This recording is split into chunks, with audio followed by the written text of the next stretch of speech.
Hello students, मेरा नाम है Sumit Hirani and welcome to my channel Phoenix chemistry academy. So students, आज हम केमिकल रिएक्शंस एंड इक्वेशंस का लेक्चर नंबर 4 लेकर आए हैं, जिसमें हम पढ़ेंगे the details of the chemical equations. पिछले लेक्चर में हमने केमिकल इक्वेशन का जो टॉपिक है वो स्टार्ट किया था, जिसमें हमने देखा था कि what is mean by chemical equation, what is mean by word equation, law of conservation of मास के बारे में हमने देखा था। लॉ ऑफ कंजर्वेशन ऑफ मास किस तरीके से एप्लीकेबल है केमिकल इक्वेशंस को, वो हमने देखा था। आज इस लेक्चर में हम ये देखेंगे what is mean by balanced chemical equation, what is mean by unbalanced chemical equation, and what are the various conventions while writing the chemical equation। तो स्टार्ट करते हैं आज हम हमारा lecture chemical reactions and equations का lecture number 4। अब students, previous lecture हमने and किया था on law of conservation of mass. तो एक बार हम वो रिवाइज कर लेते हैं, लॉ ऑफ कंजर्वेशन ऑफ मास आखिरकार है क्या।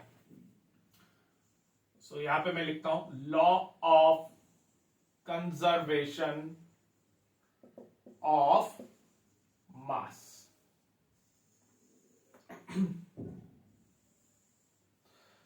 So students, law of conservation of मास ये बोलता है कि total mass of the reactants is always equal to the total mass of the products.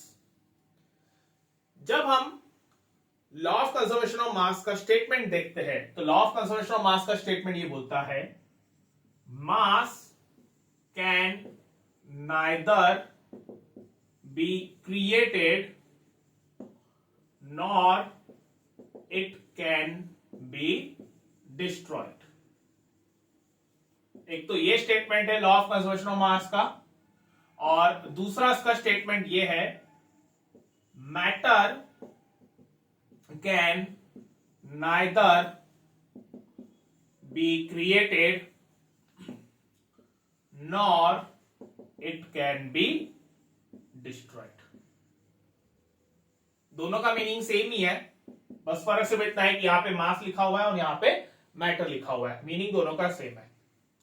तो ये स्टेटमेंट के हिसाब से जो टोटल मास रहता है रिएक्टेंट्स का और जो टोटल मास रहता है प्रोडक्ट्स का, वो हमेशा सेम रहता है। जब भी कोई केमिकल रिएक्शन होती है तो मास में कुछ भी चेंजेस वहां पे नहीं होते, मास हमेशा कांस्टेंट रहता है, मास हमेशा सेम रहता है। ठीक है, और इसीलिए जब भी हम कोई एक केमिकल इक्वेशन लिखते हैं ना, तो उस वक्त हम उस केमिकल इक्वेशन को बैलेंस्ड फॉर्म में लिखते हैं। हम कभी भी इक्वेशन को अनबैलेंस्ड नहीं रहने देते। We always balance the chemical equation. ये एक एप्लीकेशन है law of conservation of mass का कि while we are writing the chemical equation it should be always balanced. So ये है statement law of conservation of mass का। आगे बढ़ते हैं। नेक्स्ट हमारा जो टॉपिक है वो है बैलेंस्ड केमिकल इक्वेशन, जो कि law of conservation of mass का एक एप्लीकेशन है।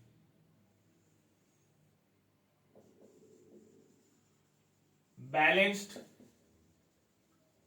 Chemical equation.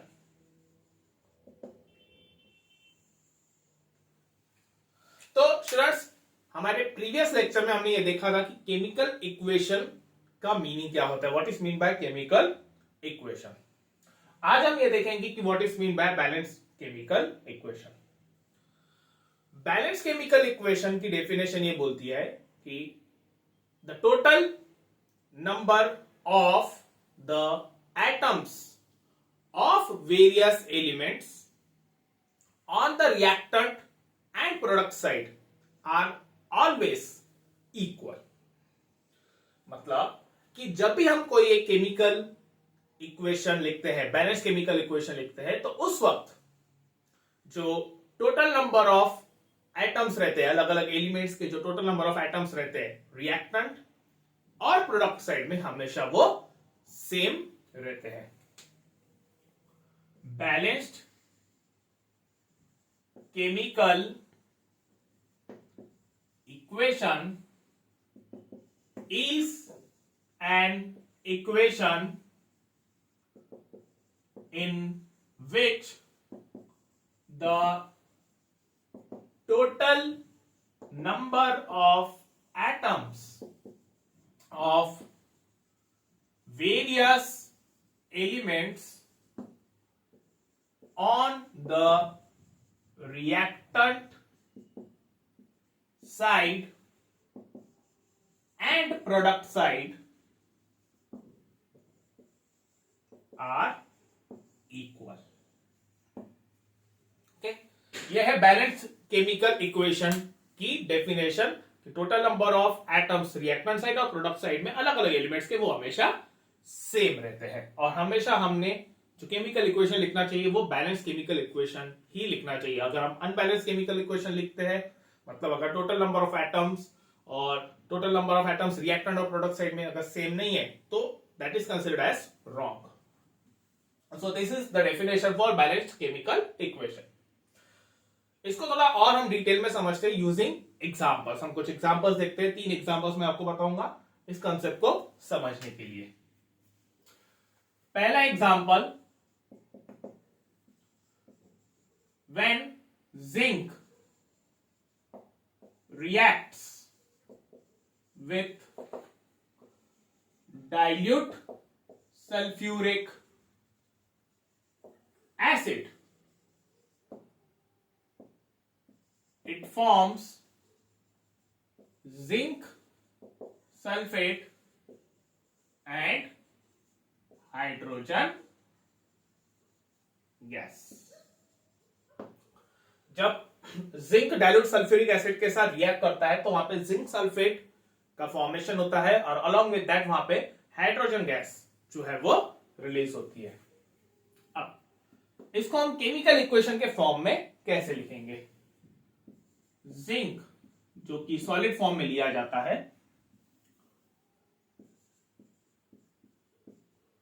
वो रिएक्ट करेगा H2SO4 के साथ जो कि डाइल्यूट है, मतलब एक्वस फॉर्म में है. डाइल्यूट मतलब उसमें वाटर जो है वो प्रेजेंट रहेगा. और जब भी कोई सॉल्यूशन बनता है वाटर में तो हम उसे एक्वस सॉल्यूशन का नाम देते हैं. That's why we write here AQ, aqueous. AQ मतलब एक्वस. और वो फॉर्म करता है वहां पे zinc sulphate aqueous plus hydrogen gas. This is zinc, solid zinc. This is dilute sulfuric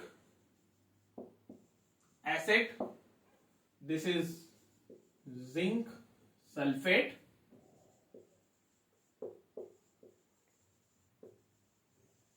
और ये है हाइड्रोजन गैस. तो ये हो गया हमारा एक केमिकल इक्वेशन. अब ये जो केमिकल इक्वेशन है ये एक बैलेंस्ड केमिकल इक्वेशन है या अनबैलेंस्ड केमिकल इक्वेशन, ये हम कैसे पता करेंगे? सिंपल है. हम जस्ट यहां पर जितने भी वहां पे एटम्स लिखे हुए हैं रिएक्टेंट साइड और प्रोडक्ट साइड में, वो हम काउंट करेंगे और टैली करेंगे कि दोनों साइड वो नंबर ऑफ एटम्स अलग अलग एलिमेंट्स के वो सेम है या नहीं है. अगर वो सेम है so they will be called as a balanced chemical equation. It will be called as a balanced chemical equation. और अगर सेम नहीं है तो वो अनबैलेंस्ड केमिकल इक्वेशन जो है वो कहा जाएगा.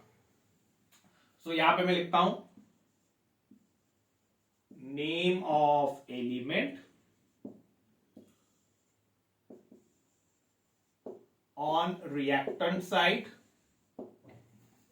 एक second, number of atoms on reactant side और यहां पे मैं लिखता हूं number of atoms on product side. ठीक है, तो सबसे पहले तो हम ये देख लेते हैं कि यहां पे कौन से एलिमेंट के एटम्स प्रेजेंट है। पहला है जिंक। जिंक एलिमेंट यहां पर भी है और यहां पर भी है, रिएक्टेंट साइड और प्रोडक्ट साइड। दूसरा है हाइड्रोजन, H है हाइड्रोजन, S सल्फर और चौथा है oxygen. Zinc, hydrogen, sulphur, oxygen. अगर हम प्रोडक्ट साइड में भी देखें, zinc, sulphur, oxygen, hydrogen, same elements के एटम्स जो है वो प्रेजेंट है रिएक्टेंट साइड और प्रोडक्ट साइड में। चलिए आगे बढ़ते हैं। अब हम काउंट करेंगे number of atoms of these elements on the reactant side and product side. तो सबसे पहले zinc, this is the reactant side. Reactant side में अगर देखा जाए तो यहां पे जिंक का एक ही एटम प्रेजेंट है, Zn। So number of atoms on the reactant side it is 1। अब प्रोडक्ट साइड में आते हैं, ZnSO4 प्लस H2। तो यहां पर भी जो जिंक के नंबर ऑफ एटम्स है वो 1 है।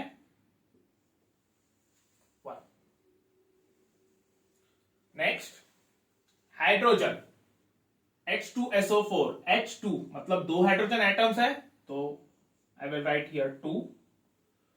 ZnSO4 प्लस H2, H2 मतलब 2 हाइड्रोजन एटम्स है,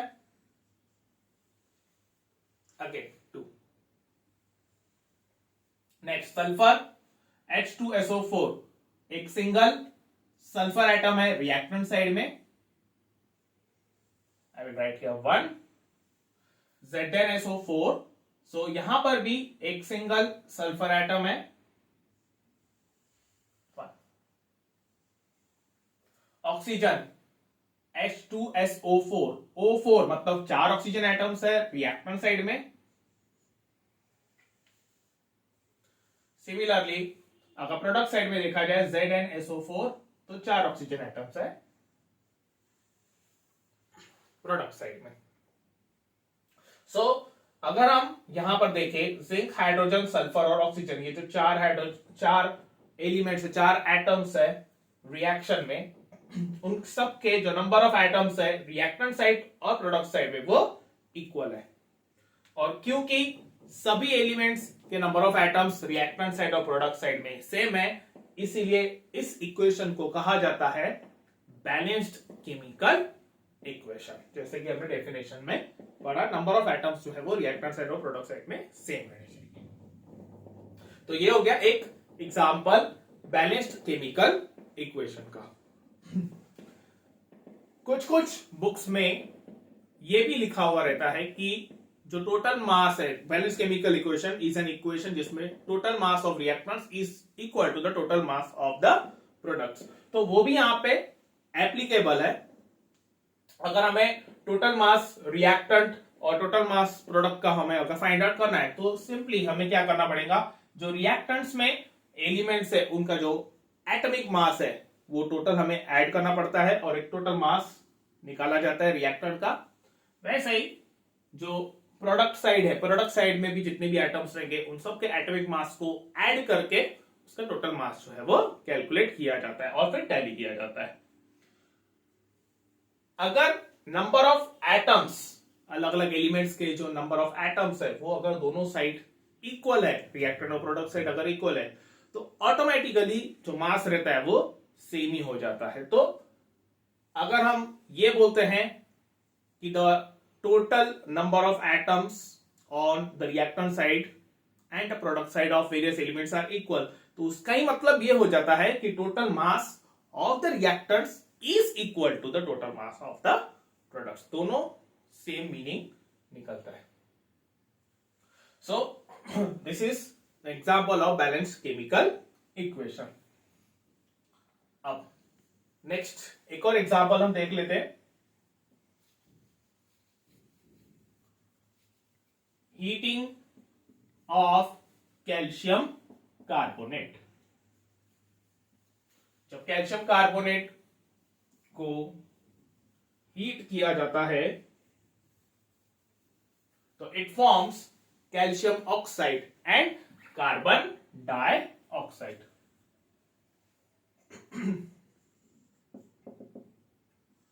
When calcium carbonate is heated, it forms calcium oxide and carbon dioxide। ठीक, so calcium carbonate it is CaCO3 solid form। जब उसको हीट अप्लाई किया जाएगा तो ये जो कैल्शियम कार्बोनेट है वो डिकम्पोज होके कन्वर्ट हो जाता है कैल्शियम ऑक्साइड और कार्बन डाइऑक्साइड में। Calcium carbonate CaCO3 when it is heated it gives calcium oxide solid and carbon dioxide gas। calcium carbonate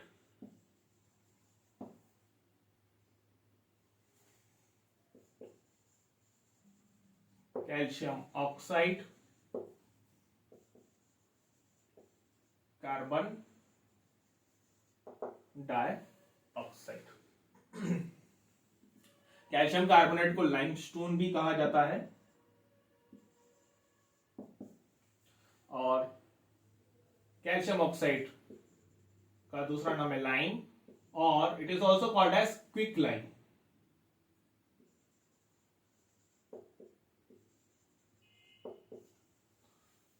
जब आप डिफरेंट बुक्स पढ़ते हैं तो आपको ये भी नाम जो है वो दिखते हैं।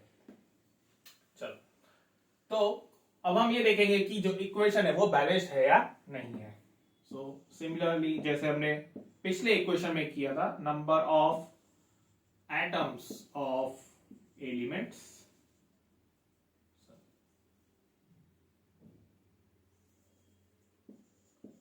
यहां पे रहेगा नेम ऑफ एलिमेंट,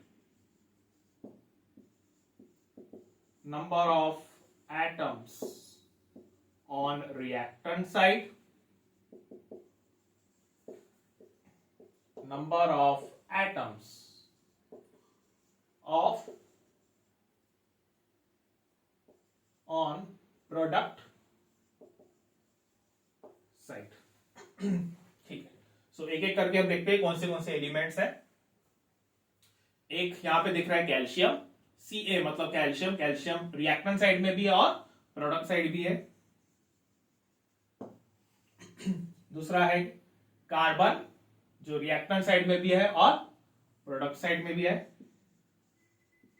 C मतलब carbon and then O oxygen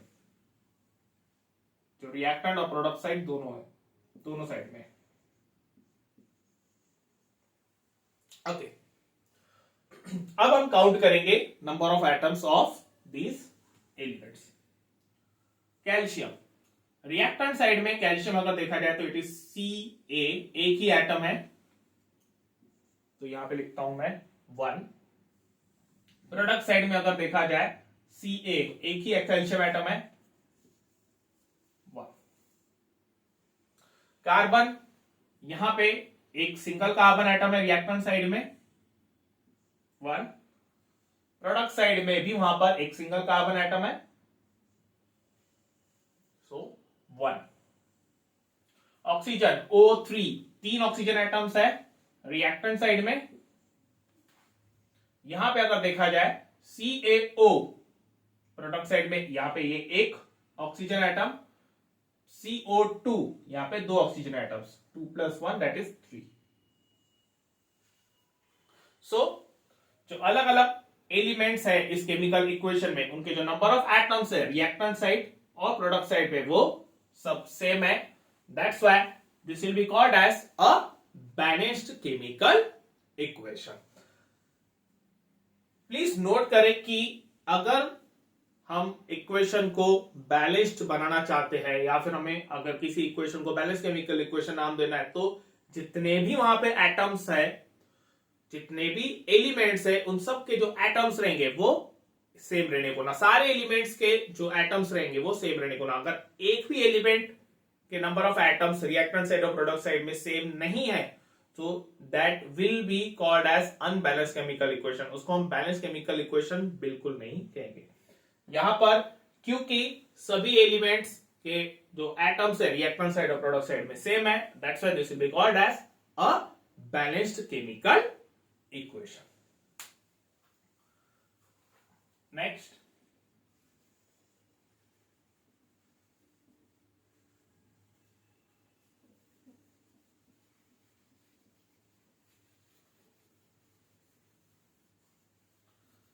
next example है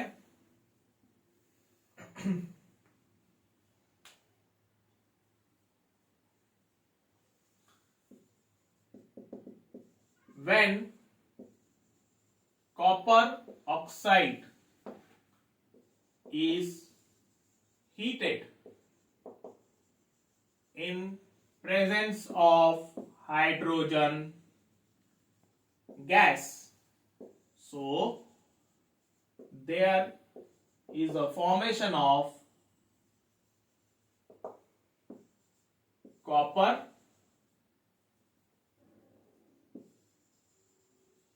एंड वाटर। कॉपर ऑक्साइड को जब हम हीट करते हैं हाइड्रोजन के प्रेजेंस में, तो वहां पे कॉपर और वाटर का फॉर्मेशन होता है। चलो इसका इक्वेशन देख लेते हैं हम। Copper oxide solid plus hydrogen gas, उसे हीट किया तो वहां पे फॉर्म होता है copper solid plus water in the form of gas.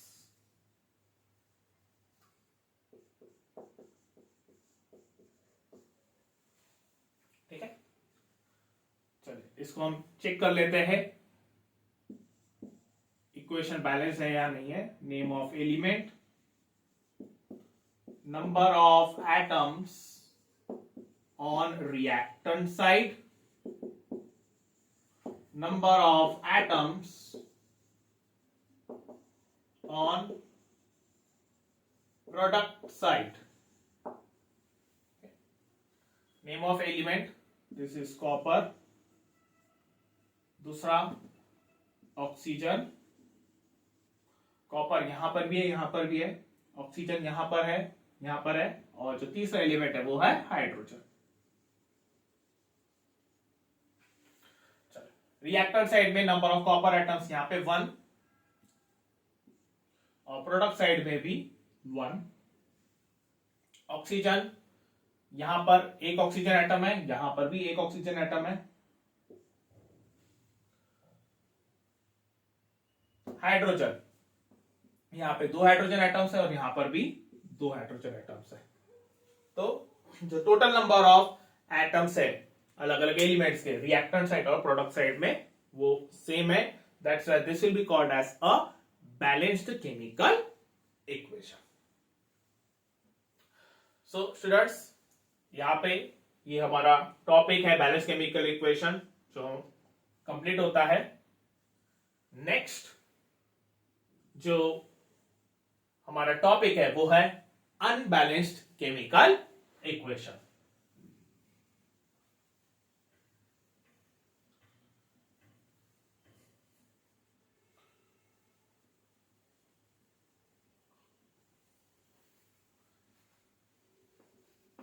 आगे इसी चैप्टर में आपको यह भी बताया जाएगा कि कोई अगर केमिकल इक्वेशन अनबैलेंस है तो उसको कैसे बैलेंस किया जाता है। इसी चैप्टर में हम आगे में पढ़ेंगे अपकमिंग लेक्चर्स में। पहले हम ये समझ लेते हैं कि बैलेंस केमिकल इक्वेशन और अनबैलेंस केमिकल इक्वेशन का मीनिंग क्या होता है, कंसेप्ट क्या है।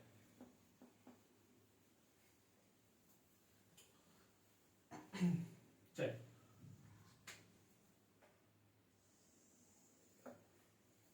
so unbalanced chemical equation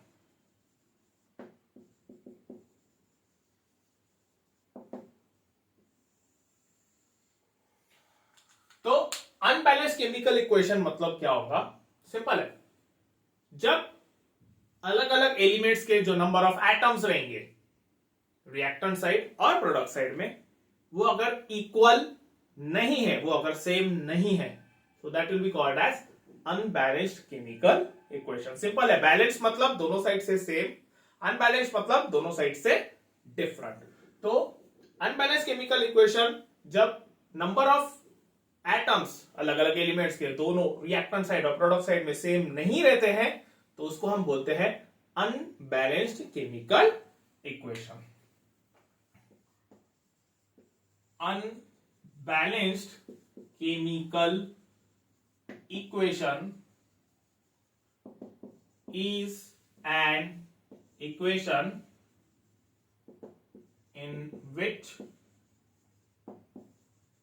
the total number of atoms on the reactant side and product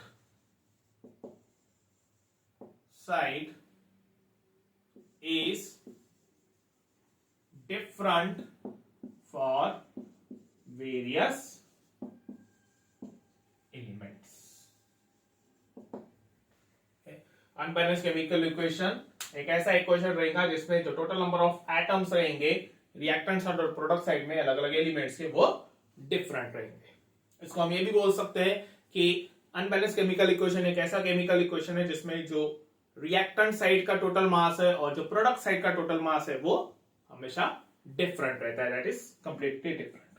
और वो law of conservation of mass को फॉलो नहीं करता, क्योंकि law of conservation of mass तो ये बोलता है कि total mass of the reactant should be equal to total mass of the product. Mass can neither be created nor it can be destroyed. So unbalanced chemical equation does not follow the law of conservation of mass. ठीक है, सो इसके कुछ examples हम देख लेते हैं.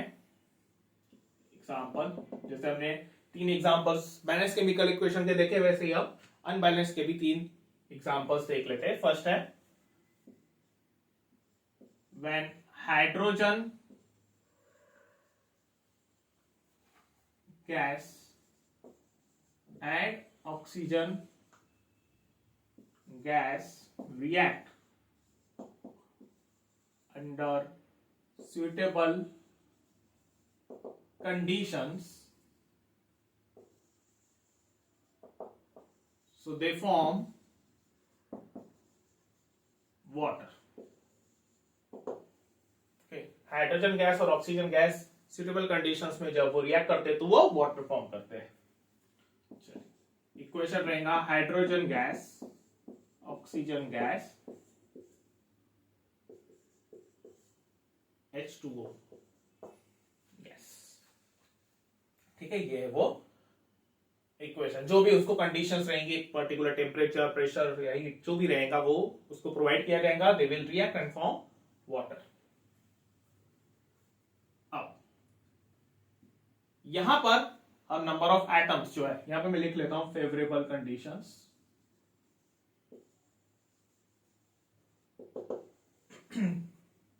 अब यहां पर मैं लिखता हूं number of atoms on the reactant side and product side of various elements. और हम काउंट करते हैं कैसे उनके नंबर ऑफ एटम्स कितने हैं, and then we can conclude कि वो इक्वेशन बैलेंस्ड है या अनबैलेंस्ड है.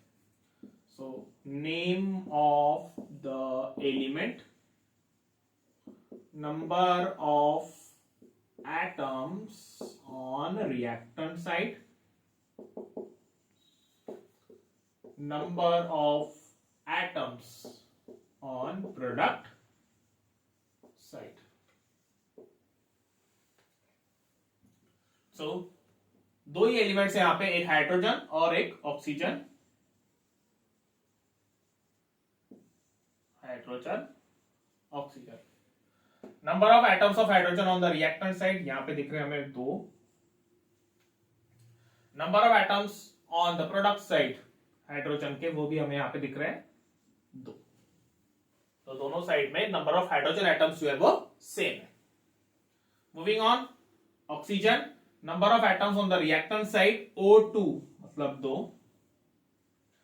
Number of atoms on the product side, यहां पे H2O, O मतलब सिंगल O है वहां पे 1।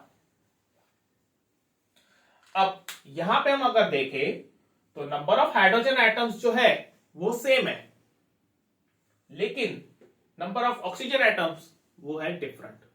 प्रोडक्ट साइड में एक हाइड्रोजन एटम है, रिएक्टेंट साइड में दो, सॉरी प्रोडक्ट साइड में एक ऑक्सीजन एटम है और रिएक्टेंट साइड में दो ऑक्सीजन एटम्स है, मतलब number of oxygen atoms balance नहीं है। और जैसे कि मैंने पहले भी कहा था, अगर किसी एक भी एलिमेंट के नंबर ऑफ एटम्स रिएक्टेंट और प्रोडक्ट साइड में इक्वल नहीं है तो इसका मतलब वो इक्वेशन बैलेंस नहीं माना जाएगा, that will be called as unbalanced chemical equation. इसीलिए H2 plus O2 gives H2O under favorable conditions, this will be called as unbalanced chemical equation। ये chemical equation law of conservation of mass को follow नहीं कर रहा है। यहाँ पर जो रिएक्टेंट्स है उनका टोटल मास और जो प्रोडक्ट है उसका टोटल मास वो सेम नहीं है।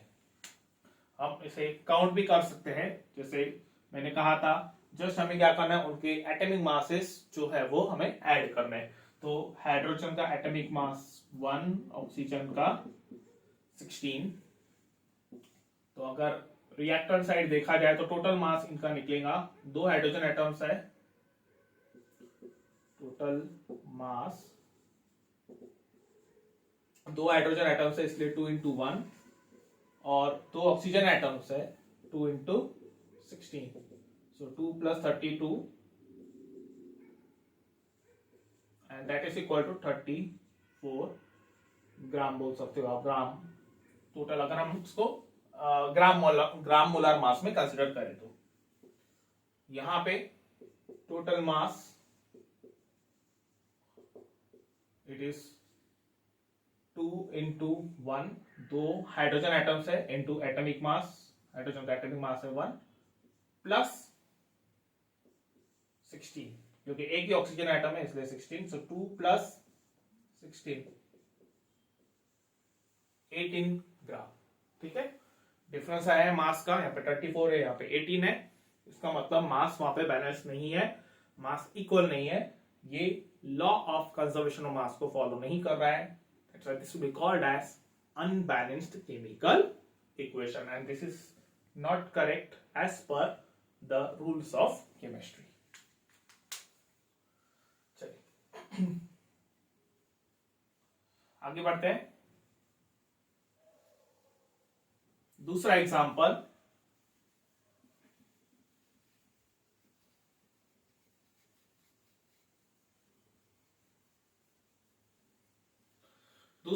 हम लेते हैं nitrogen gas and hydrogen gas, they react under favourable conditions to form ammonia gas.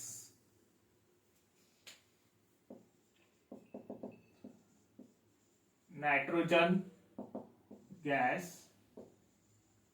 reacts with hydrogen gas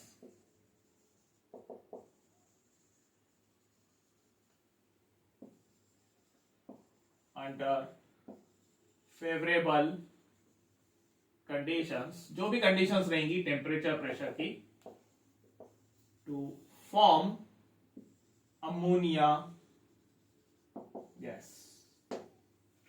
ठीक है, ये है वो केमिकल रिएक्शन, इसको हम इक्वेशन के फॉर्म में लिखते हैं, N2 gas plus H2 gas gives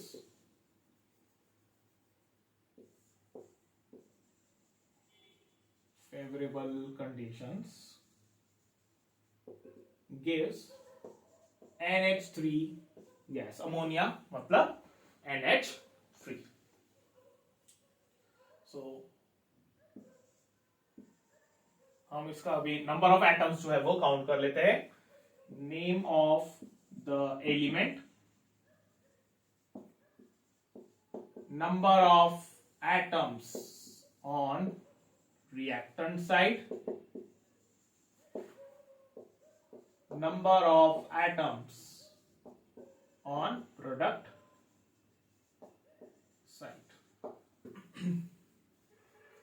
again यहां पर भी सिर्फ दो ही एलिमेंट्स है, नाइट्रोजन और हाइड्रोजन,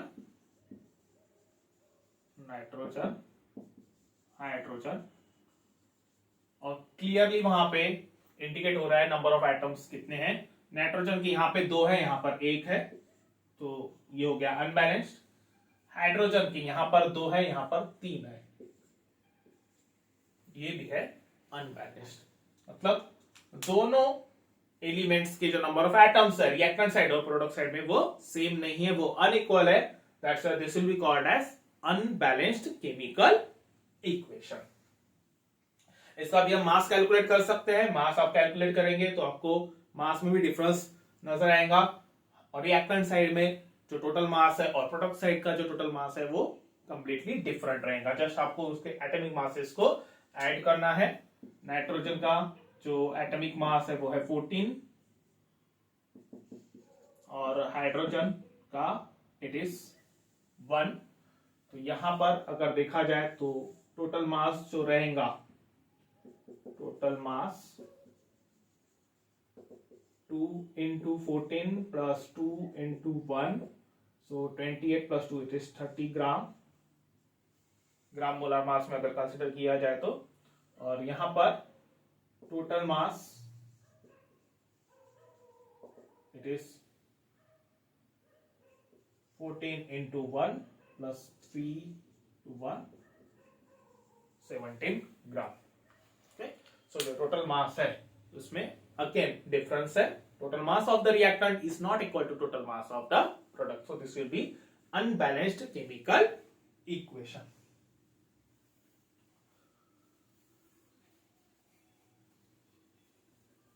नेक्स्ट एग्जांपल हम ले सकते हैं burning of methane gas. Next example, it is burning of the methane gas. Burning of methane gas. Okay. जब मीथेन गैस का फॉर्मूला है CH4। जब मीथेन गैस को बर्न किया जाता है तो वहां पर फॉर्म होता है कार्बन डाइऑक्साइड, वाटर, और उसके ही साथ साथ वहां पे ह्यूज अमाउंट में हीट और लाइट एनर्जी जो है वो रिलीज होती है। मतलब वहां पे बहुत ज्यादा अमाउंट में गर्मी जो है वो रिलीज होती है। So burning of methane gas, CH4 gas, this is methane, जब वो बर्न होती है, जब भी कोई सब्सटेंस बर्न होता है तो इसका मतलब वो रिएक्ट कर रहा है ऑक्सीजन गैस के साथ, O2 गैस, ऑक्सीजन, और वो फॉर्म करता है वहां पे carbon dioxide, water, this is carbon dioxide gas and this is water,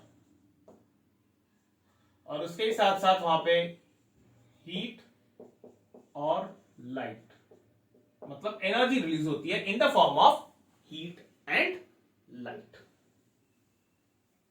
चलिए अब इसके जो नंबर ऑफ एटम्स है वो हम काउंट कर लेते हैं रिएक्टेंट साइड और प्रोडक्ट साइड में। Name of the element, number of atoms on reactant side,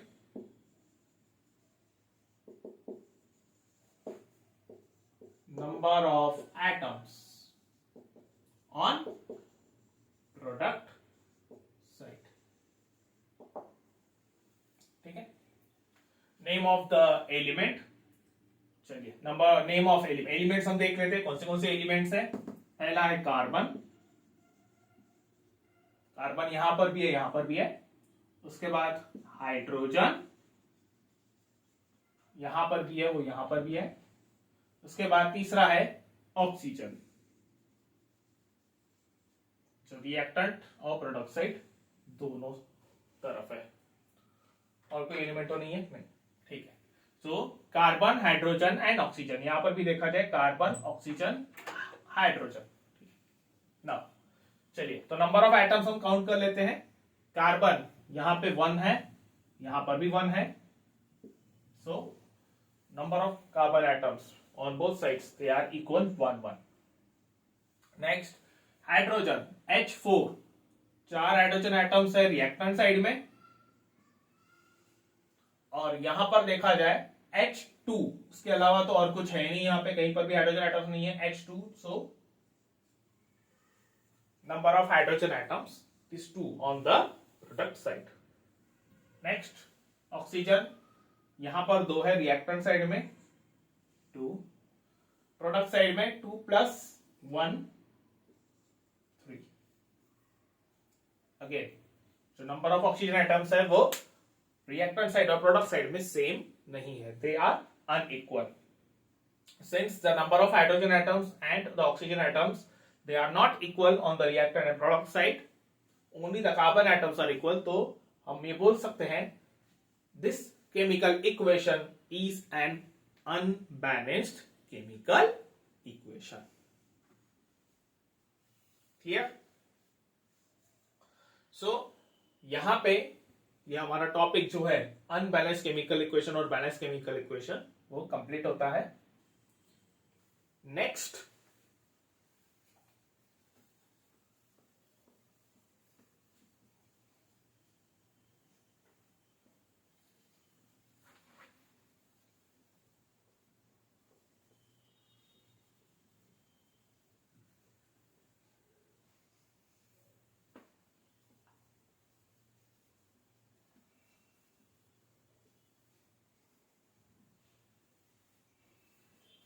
okay, अब नेक्स्ट जो हमारा टॉपिक है वो है writing a chemical equation, the conventions to write chemical equation. Writing a chemical equation में मतलब हम एक्चुअली ये देखते हैं कि किस तरीके से केमिकल इक्वेशन में कौन से किस तरीके से केमिकल इक्वेशन को लिखा जाता है और कौन से रूल्स जो है वो फॉलो किए जाते हैं। तो जब हम वो केमिकल इक्वेशन लिखते हैं तो 6 रूल्स रहते हैं, 6 rules we actually follow while writing a chemical equation. तो ये जो टॉपिक है राइटिंग अ केमिकल इक्वेशन, इसके लिए मैं एक सेपरेट वीडियो बनाऊंगा और in that video we will see what are the various rules. So in this video this was our topic, the balanced chemical equation and the unbalanced chemical equation. So we'll see in the next video. Till then, all the very best.